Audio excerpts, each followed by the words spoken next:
Baik, kita mulai Pak. Assalamualaikum warahmatullahi wabarakatuh. Alhamdulillahi rabbil alamin, wa bihi nasta'in ala umuri dunya waddin. Asyhadu an la ilaha illallah al-malikul haqqul mubin, wa asyhadu anna Muhammadar rasulullah shadiqul wa'dil amin. Allahumma salli wa sallim ala nabiyyina Muhammad wa ala alihi wa sahbihi ajma'in. Amma ba'd. Pertama-tama kita panjatkan puja dan puji syukur kehadirat Allah Subhanahu wa taala yang senantiasa melimpahkan kepada kita semua nikmat-nikmatnya, terutama adalah nikmat Islam, juga nikmat taufik, dimudahkan kita oleh Allah Subhanahu wa taala untuk dapat melangkahkan kaki kita menuju rumahnya, melaksanakan salah satu perintahnya, yaitu sholat subuh berjamaah. Salawat dan salam tidak lupa kita sampaikan kepada Nabi kita Nabi Muhammad sallallahu alaihi wasallam, kepada keluarganya, para sahabatnya, dan orang-orang yang mengikutinya hingga hari kiamat. Seperti biasa pada ahad pada subuh pekan kedua kita mempelajari materi fiqih, dan kalau biasanya kita mempelajari secara tertib ya. Untuk pagi ini kita membahas menyesuaikan dengan kondisi atau tematik ya, fikihnya terkait dengan fikih yang tematik. Dan karena sebentar lagi, atau sekarang tanggal berapa? Sekarang sudah masuk ya bulan Sya'ban ya.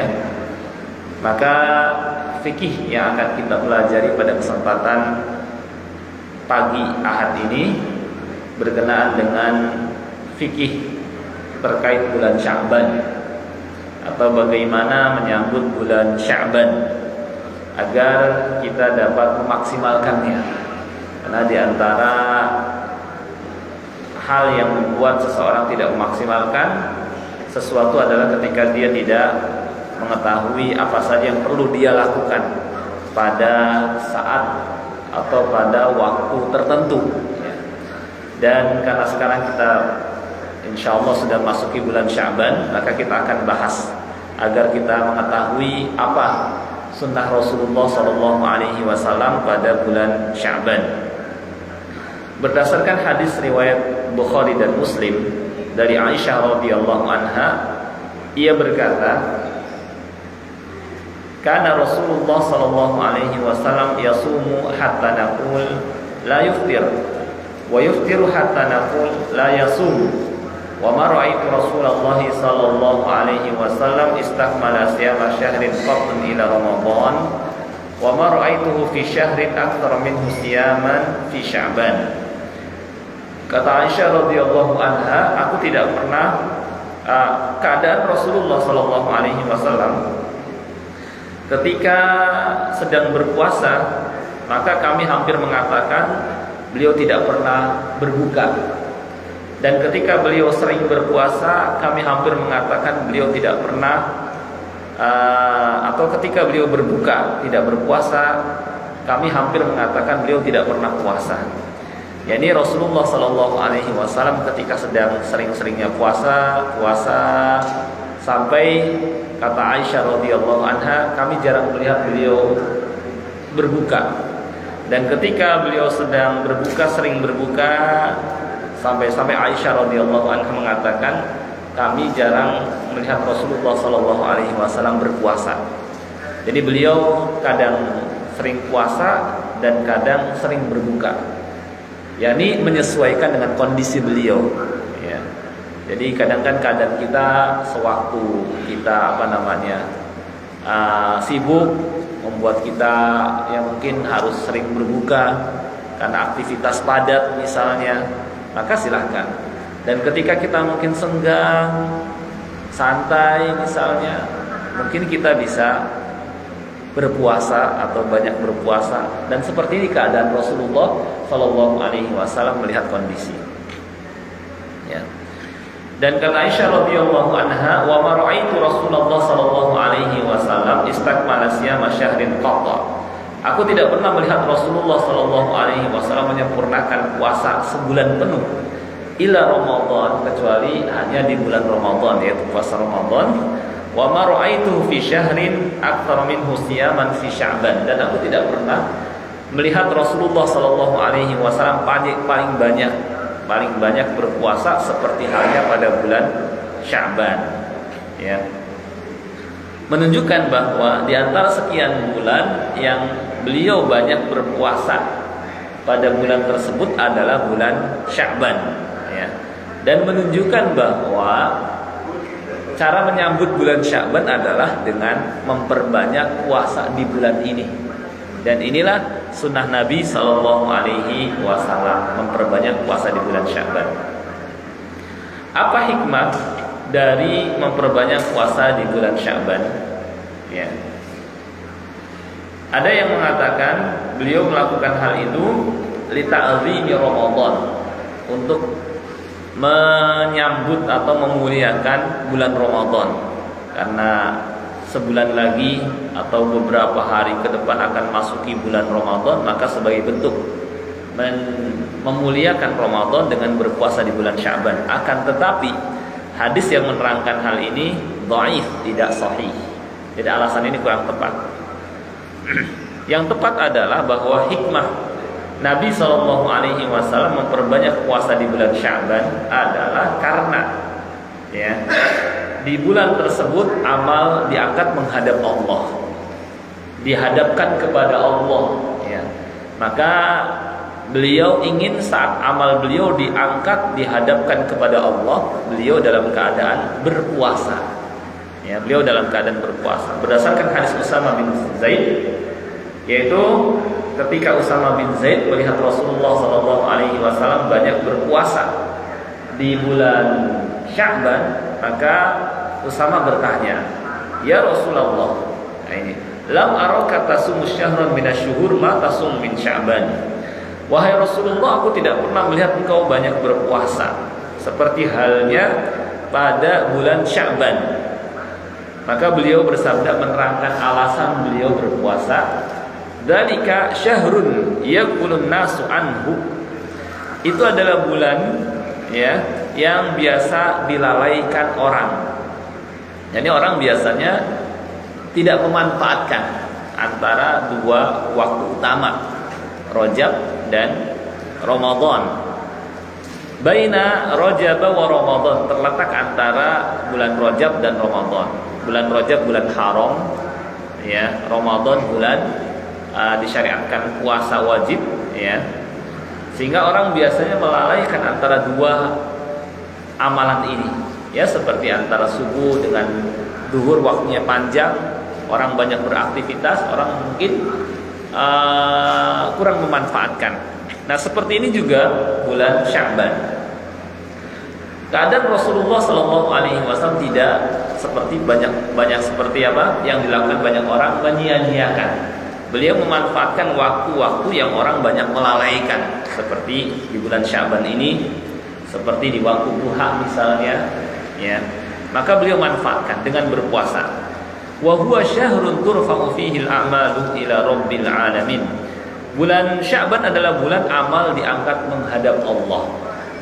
Fa uhibbu an yurfa'a amali wa ana sha'im. Dan aku ingin saat amalku diangkat, aku dalam keadaan berpuasa. Ya, jadi inilah sebab Nabi kita Muhammad SAW berpuasa pada bulan Sya'ban. Ingin saat amal diangkat, dan pada bulan Sya'ban amal diangkat, beliau dalam keadaan berpuasa, gitu ya. Ini menunjukkan juga bahwa ada waktu-waktu amal dihadapkan, diangkat menghadap Allah. Kalau hari Senin dan Kamis, kalau bulan ya bulan Sya'ban ini, ya. Kalau bulan ya bulan Sya'ban ini. Nah, itu ya. Demikian pula menunjukkan bahwa, ya, kata ahli ilmu, dianjurkan memanfaatkan waktu-waktu yang orang-orang biasa melalaikannya. Waktu duha misalnya, bulan Sya'ban misalnya, ya. Dan menunjukkan seseorang senantiasa ingat kepada Allah. Ya, karena siapa yang ingat kepada Allah di tengah kesibukan manusia, maka Allah akan ingat kepadanya. Siapa yang ingat kepada Allah di tempat yang ramai, ya, maka Allah Subhanahu wa taala akan ingat kepadanya di tempat yang lebih ramai lagi, di hadapan para malaikat. Ya. Nah, itu sebab Rasulullah Shallallahu Alaihi Wasallam banyak berpuasa di bulan Sya'ban. Baik, bagaimanakah prakteknya? Praktek berpuasa di bulan Sya'ban, karena Nabi Shallallahu Alaihi Wasallam banyak berpuasa, menunjukkan bahwa prakteknya adalah dengan melakukan puasa dari bagian awalnya, tapi tidak setiap harinya. Dari bagian awalnya, tapi tidak setiap harinya. Ya, maka seseorang boleh, silahkan, ya, dengan banyak berpuasa sunnah. Misalnya kalau dia sanggup dengan berpuasa Nabi Daud di bulan Sya'ban, silahkan, ya, dari bagian awal. Atau ya, kalau misalnya dia biasanya nggak berpuasa, ya berpuasa di bulan Sya'ban Senin dan Kamis, ditambah dengan Ayyamul Bid 13, 14, 15 juga bisa. Intinya hendaknya dia manfaatkan dengan banyak berpuasa. Ya. Nah, ini bagaimana mengisi bulan Sya'ban dengan banyak berpuasa.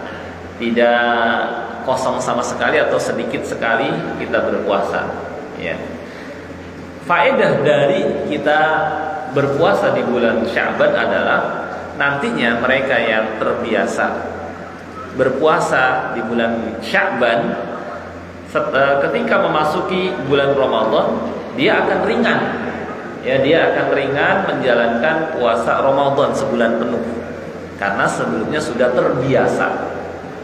Ibaratnya puasa di bulan Sya'ban ini seperti pemanasan dan persiapan agar ketika masuki bulan Ramadan dia nggak kaget, ya, karena sebelumnya sudah berpuasa. Beda kalau sebelumnya tidak berpuasa sama sekali, masuk bulan Ramadan khawatir kaget, rasa berat, ya, dalam menjalankannya. Tapi yang sebelumnya sudah terbiasa puasa akan ringan ketika masuki bulan Ramadan, ya.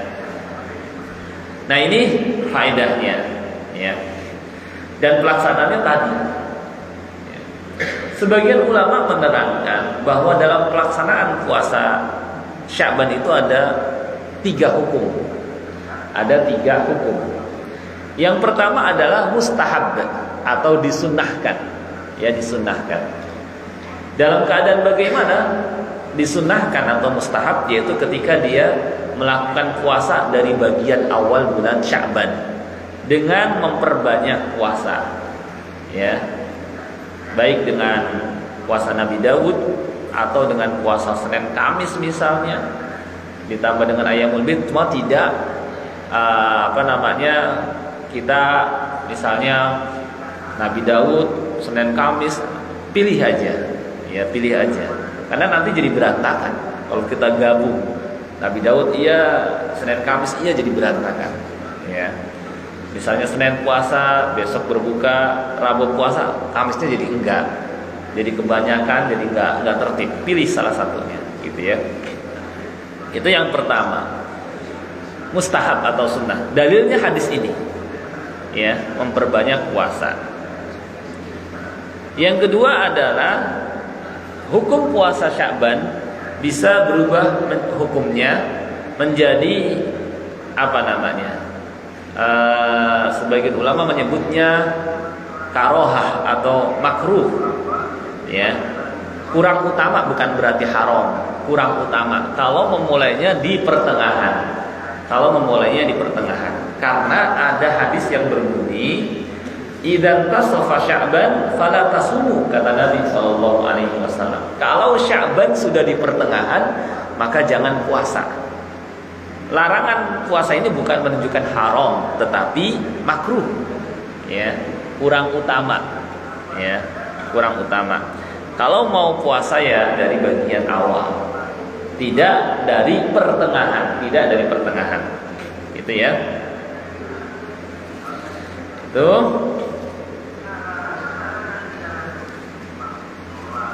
ini yang kedua.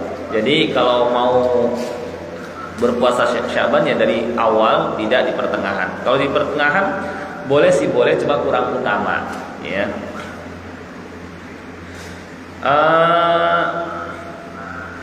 Dan bisa puasa Sya'ban jadi haram dalam dua keadaan ya. Keadaan yang pertama adalah ketika dia mulai puasa sehari atau 2 hari atau 3 hari sebelum memasuki bulan Ramadan, baru dia berpuasa. Nah, ini haram. Dalilnya sabda Rasulullah SAW, la tataqaddamu Ramadan bisawmi yaumin wala yaumain illa rajulun kana yasumu sauman falyasumhu. Janganlah kalian mengawali Ramadan dengan berpuasa sehari atau 2 hari sebelumnya, kecuali bagi orang yang sebelumnya terbiasa berpuasa, maka silahkan dia lanjutkan ya. Jadi kalau memulainya nanti ajalah, saya puasa Sya'bannya di akhir bulan Sya'ban ya, sehari atau 2 hari atau 3 hari sebelumnya, tanggal 27 misalnya, tanggal 28 misalnya, tanggal 29 misalnya, maka ini hukumnya haram berdasarkan hadis ini. Jangan mengawali Ramadan dengan berpuasa sebelumnya sehari atau dua hari, gitu ya. Ini keadaan yang pertama. Keadaan yang kedua menjadi haram apabila seseorang berpuasa Sya'bannya pada hari yang masih meragukan, belum jelas apakah masih di bulan Sya'ban atau sudah masuk bulan Ramadan, masih meragukan, belum ada ketetapan, belum terlihat juga, cuma sudah di akhir Sya'ban. Untuk hati-hati dia kalau begitu berpuasa. Ini nggak boleh, karena ada hadis Ammar bin Yasir yang berbunyi, man shamal yaumal ladzi yushakku fihi faqad asa Abul Qasim sallallahu alaihi wasallam. Barang siapa yang berpuasa pada hari yang masih meragukan, belum jelas apakah sudah masuk bulan Ramadan atau masih di bulan Sya'ban, maka sungguh dia telah bermaksiat kepada Abul Qasim, yakni Rasulullah sallallahu alaihi wasallam. Nah, ini rincian puasa Sya'ban ya Pak ya. Jadi intinya sunnah kalau dari bagian awal, kurang utama kalau dimulai dari pertengahan. Haram dalam dua keadaan, yaitu ketika dia berpuasanya sehari atau 2 hari atau 3 hari sebelum Ramadan, atau yang kedua berpuasa pada hari yang masih meragukan gitu. Jelas Pak ya? Nah, seperti ini hukum puasa Sya'ban ya. Lalu bagaimana orang misalnya di pertengahan bulan Sya'ban tadi puasa? Nah, ini tidak ya, dengan istilah nisfu Sya'ban misalnya, dia baru puasa di pertengahan, ini keliru ya. Makanya di sini ada pembahasan terkait dengan nisfu Sya'ban. Bagaimana hukum yang benar dalam hal ini ya, mengkhususkan dengan sholat, mengkhususkan dengan puasa, bertentangan dengan hadis tadi. Karenanya hadis yang menerangkan tentang pertengahan bulan Sya'ban itu, setelah diteliti oleh para ulama ahli hadis dan ahli fikih, hadisnya ternyata tidak sahih. Bahkan dinyatakan langsung oleh Imam Nawawi, pembesar dari kalangan madhab Syafi'i ya. Kemudian juga dari kalangan madhab Hambali seperti Ibnu Rajab ya, dan para ulama lainnya ya. Nah, kebanyakan memang hadis-hadis yang beredar di tengah masyarakat, hadis-hadis yang istilahnya tidak sahih, asal disampaikan, tidak ada riwayat dan tidak tercantum dalam kitab-kitab hadis terkenal seperti Sahih Bukhari, Sahih Muslim, Musnad Ahmad, Abu Dawud, Tirmidzi, Nasai, Ibnu Majah ya, dan seterusnya. Banyakkan kitab-kitab hadis yang mungkin atau di buku-buku yang kurang memperhatikan masalah kesahihan hadis gitu ya. Nah, di sini ada beberapa komentar dari para ulama terkait dengan nisfu Sya'ban ya. seperti Al-Hafidz Ibnu Rajab, ya. Memang ada praktek dari sebagian tabi'in yang tinggal di Syam seperti Khalid bin Ma'dan, Makhul Asyami, Luqman bin Amir dan lainnya, ya. Namun hal ini diingkari para ulama Hijaz. Ulama Hijaz itu ya Saudi Arabia, seperti Atha Mu'ib, Abdullah bin Abbas, Ibnu Abi Mulaikah, tabi'in besar, ya. Ini oleh Abdurrahman bin Zaid bin Aslam dan para ahli fikih Madinah. Mereka mengingkari hal itu. Bahkan dan merupakan pendapat kawan-kawan Imam Malik. Itu semua diada-adakan, ya. Kemudian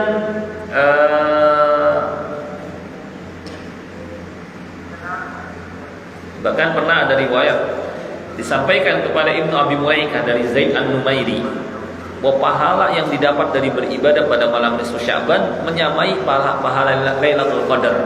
Maka Ibnu Abi Mulaikah mengingkari, seandainya saya mendengar di tangan saya ada tongkat, saya pukul dia, kayak gitu ya. Saking para ulama mengingkari. Ini cerita dari tukang cerita, gitu ya. Dari tukang cerita yang orang-orang gampang cerita dan lebih yang parahnya menyampaikan itu dari Rasulullah SAW, padahal tidak demikian. Makanya para ulama mengingkari. Termasuk diantaranya Imam Syaukani, penulis kitab Nailul Awtar, ya. Kata beliau, hadis yang menyatakan wahai Ali, barang siapa yang sholat 100 rakaat, kalau ada yang siap tuh ya, pada malam nisfu Sya'ban, di mana pada setiap rakaat dia baca Al-Fatihah dan Qul huwallahu ahad sebanyak 10 kali. Berarti kalau 100 setiap rakaatnya 10. Jadi berapa? Jadi 1000 ya. Iya. 10 sampai 100. Siapa yang sanggup begitu? Nah, ini makanya nggak mungkin Rasulullah memberatkan umatnya sampai seperti ini. Nggak mungkin. Kalau bukan ini hadis palsu. Iya. Ya, sebanyak 10 kali maka Allah akan memenuhi semua hajatnya. Adalah maudhu, palsu. Iya. Gitu. Dan Pak lafaznya tegas menyebutkan pahala, ini menunjukkan hal yang palsunya dan tidak perlu dilakukan bagi orang yang mengerti. Gitu. Kemudian hadis yang berbunyi dari Ali, jika tiba malam nisfu Sya'ban maka lakukanlah qiyamul lail di malam harinya dan berpuasalah di siang harinya. Juga dhaif. Ya. Juga sama. Kemudian juga Al-Hafidz Al-Iraqi, imam ahli hadis juga menyatakan hadis salat malam nisfu Sya'ban adalah palsu, mengatasnamakan Rasulullah SAW dan dusta. Imam Nawawi juga sama, ya, ulama mazhab Syafi'i, ya.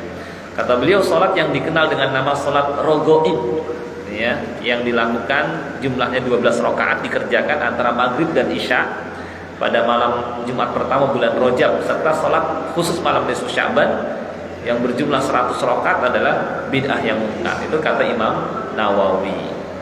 Gitu ya. Nah, ini jadi tidak ada hadis yang sahih yang mengkhususkan untuk mengadakan sholat yang orang-orang biasa menyebutnya dengan sholat nisfu Sya'ban. Ya, mungkin di kampung-kampung masih banyak melakukan karena mereka ya mungkin tidak mengerti, tidak tahu keadaan hadisnya. Kebanyakan hadis-hadis yang mungkin tidak teliti, buku-bukunya tidak teliti. Ya sama kayak, mohon maaf ya, Fadilah Yasin di buku-buku kecil, di situ nggak ada riwayatnya, cuma mendorong saja. Gitu. Itu kan harusnya nggak seperti itu. Minimal disebutkan hadis riwayat siapa, di kitab mana. Nah itu. Jadi kita lebih hati-hati. Termasuk diantaranya nisfu Sya'ban yang orang-orang biasa rame-rame ini pas nisfu Sya'ban. Ternyata dasarnya tidak sahih. Gitu ya. Dan itu telah diingkari oleh para ulama dari berbagai madhab. Madhab Hambali iya, madhab Syafi'i iya, madhab Maliki iya. Mereka semua mengingkari. Gitu ya. Jadi mau ngikut madhab yang mana kalau gitu? Ya. Baik. Kemudian pembahasan berikutnya kita langsung loncat saja. Hadis-hadis yang sering beredar di tengah masyarakat terkait bulan Sya'ban. Ya. Ada beberapa hadis yang sering beredar di tengah masyarakat. Di antaranya yang pertama, hadis yang berbunyi kana idza dakhala Rajab qala Allahumma barik lana fi Rajab wa Sya'ban wa ballighna Ramadan. Adalah beliau Nabi SAW ketika memasuki bulan Rajab berdoa, Allahumma barik lana fi Rajab wa Sya'ban, ya Allah berikanlah keberkahan kepada kami pada bulan Rajab dan Sya'ban, wa ballighna Ramadan, dan sampaikan kami ke bulan Ramadan. Isinya benar, minta keberkahan untuk bulan Rajab dan bulan Sya'ban dan disampaikan, ya. Tetapi menyandarkan kepada Nabi SAW tidak benar karena hadisnya tidak sahih. Ya, diterangkan oleh para ulama hadis ini tidak sahih. Dalam sanadnya ada Zaidah bin Abi Riqad, ya, di mana dia menceritakan dari Ziyad al-Umairi dari Anas, hadis-hadis yang mungkar, gitu ya. Imam Bukhari menyatakan hadisnya mungkar, yakni hadis-hadis aneh yang enggak nyambung kepada Rasulullah SAW. Ya, jadi boleh berdoa dengan doa ini, cuma jangan kita katakan ini dari Nabi SAW. Dan kalau mau lebih tepat, doa itu seperti doa yang dipanjatkan oleh ulama terdahulu seperti Makhul Asyami dan Yahya bin Abi Kathir, di mana beliau berdua sebelum memasuki bulan Ramadan berdoa, Allahumma sallimni li Ramadan wa sallim Ramadana li wa tasallamhu minni mutaqabbala. Ya Allah, sampaikan aku ke bulan Ramadan, jagalah Ramadan untukku agar aku dapat memaksimalkan, dan terimalah dariku amal-amal. Ini yang lebih utama, ini yang lebih lengkap. Kenapa? Karena kalau cuma disampaikan ke bulan Ramadan, banyak orang sampai ke bulan Ramadan yang usianya panjang, tapi banyak di antara mereka yang tidak memaksimalkan, menjadikan Ramadan sama seperti bulan-bulan biasa. Maka yang perlu kita panjatkan adalah minta kepada Allah disampaikan, bukan cuma disampaikan, dimudahkan beramal soleh dan agar amal kita diterima. Ini yang penting, gitu ya. Karena kalau cuma disampaikan, banyak orang sampai, ya. Nah, ini yang pertama. Jadi penyandaran hadis ini kepada Nabi SAW tidak benar. Doa silahkan, cuma kalau bisa lebih lengkap lagi doanya.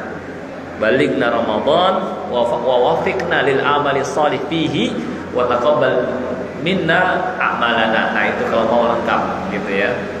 Disampaikan, dimudahkan beramal soleh, dan diterima amal yang telah kita lakukan. Baik, itu yang pertama. Yang kedua, hadis yang berbunyi Fadlu Rajab ala sa'iri syuhur ka fadlil Qur'an ala sa'iril adkar, wa fadlu Sya'ban ala sa'iri syuhur ka fadli Muhammadin ala sa'iril anbiya, wa fadlu Ramadan ala sa'iri syuhur ka fadlillahi ala ibadih. Ya. Keutamaan bulan Rajab di atas bulan-bulan yang lain itu seperti keutamaan Al-Qur'an di atas zikir-zikir yang lain. Keutamaan bulan Sya'ban dibanding bulan-bulan yang lain seperti keutamaan Nabi Muhammad SAW di atas para nabi. Dan keutamaan bulan Ramadan di atas bulan-bulan yang lain seperti keutamaan Allah di atas hamba-hambanya. Hadis ini juga sama, maudhu, kata Al-Hafidh, yakni Ibnu Hajar Al-Asqalani, penulis kitab Bulughul Maram. Hadisnya palsu, ya.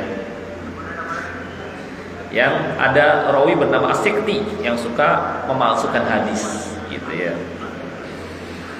Kemudian hadis yang menerangkan Rasulullah SAW tidak berpuasa setelah Ramadan kecuali bulan Rajab dan Sya'ban.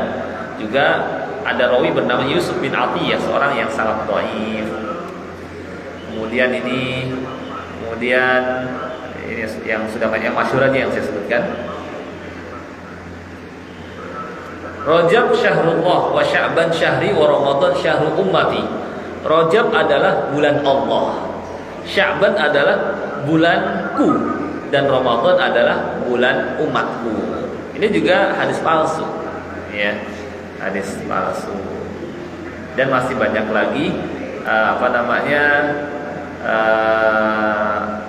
hadis-hadis dhaif lainnya yang tidak sahih terkait dengan bulan Sya'ban. Nah, inilah mungkin ahkam seputar bulan Sya'ban, amalan yang benar dalam menyambut bulan Sya'ban, dan beberapa hadis yang sering beredar di masyarakat yang hadis tersebut ternyata tidak sahih atau bukan dari Rasulullah Shallallahu Alaihi Wasallam. Ini perlu kita sampaikan karena supaya seseorang tidak asal menyampaikan itu dari Rasulullah Shallallahu Alaihi Wasallam. Ya. Sebenarnya zaman sekarang telah Allah mudahkan. Kalau mau ngecek hadis itu, ya, ada banyak software dan ada banyak kitab yang membantu sekali. Ya. Saya di sini ada link hadis, ya. Di sini ada bagaimana ngecek hadis gitu ya. Kalau yang yang instan dan ada juga yang manual gitu ya. Kalau yang instan di sini ada, tinggal kita cek derajat hadis ini dengan ketik bahasa Arab cuma ya. Kemudian akan tampil warna hijau, warna merah, warna abu-abu. Hijau ini tandanya sahih, kemudian kita bisa periksa sanadnya. Kemudian kalau warna merah tandanya dhaif, seperti ngecek di sini. Tadi hadis yang tadi Rajab Syahrullah, kita ketik Rajab Syahrullah. Nah, langsung tampil warna merah. Oh, ternyata hadisnya palsu, gitu ya. Nah, kita bisa lihat langsung ke kitab induk. Kita lihat di sini ada namanya Maktabah Syamilah. Maktabah Syamilah artinya perpustakaan lengkap yang memuat, saya punya 3 Maktabah Syamilah. Ada banyak sebenarnya, cuma yang saya install baru 3. Ada yang 5.000 kitab, ada yang 8.000 lebih kitab, dan ada yang 25.000. Nah, kita tinggal cek satu persatu di sini. Di sini ada seakan-akan nih kita bawa laptop ini bawa ribuan perpustakaan. Kalau misalnya kita mau periksa, kita bisa cek satu persatu sanadnya. Ini kan disebutkan Rajab Syahrullah, Rajab adalah bulan Allah, Sya'ban bulanku, dan Ramadan bulan umatku. Nah, di sini perawinya Abu Sa'id Al-Khudri, ya, disebutkan dalam kitab Al-Mawdu'at, para hukumul hadis. Di sanadnya ada rawi bernama Bakar An-Naqwash. Dia tertuduh dusta, dan Al-Kisai rawi, salah satu rawinya adalah la yu'raf, tidak dikenal, gitu ya. Kemudian dalam lafaz lain sama, ini tercantum dalam kitab Al-Mawdu'at karya As-Saghani, dan ulama ahli hadis menyebutnya maudhu'. Kalau kita mau periksa lagi, kita bisa langsung di sini, ya. Klik misalnya. Kemudian kita lihat di kumpulan hadis dhaif dan maudhu'.